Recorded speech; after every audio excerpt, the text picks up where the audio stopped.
సంగారెడ్డి జిల్లా సదాశివపేట పట్టణంలోని గొల్లకేరి పద్మశాలి కులదైవం ఆషాఢ మాసం బోనాల ఊరేగింపు బుధవారం నాడు ఘనంగా నిర్వహించారు. బోనాల ఊరేగింపులో స్థానిక ఎమ్మెల్యే చింతా ప్రభాకర్ సతీమణి చింత అరుణ మహిళలతో కలిసి బోనం ఎత్తి బోనాల ఊరేగింపులో పాల్గొన్నారు.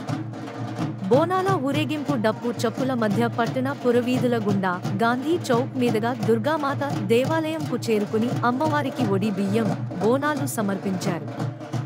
ఈ కార్యక్రమంలో vice chairman Chinta Gopal, TRS రాష్ట్ర నాయకుడు Chinta Sainath, municipal chairperson Aparna Shivaraj Patil, municipal కౌన్సిలర్లు ఇంద్ర మోహన్ గౌడ్, విద్యాసాగర్ రెడ్డి, ఆకుల శివ, చౌదరి ప్రకాష్, నాయకులు సాతాని శ్రీశైలం, కొత్తగొల్ల సోము, జున్ను, సమీ, నసీర్, మున్సిపల్ రాజేష్, గొల్లకేరి పద్మశాలి కులదైవం సభ్యులు, మహిళలు పాల్గొన్నారు.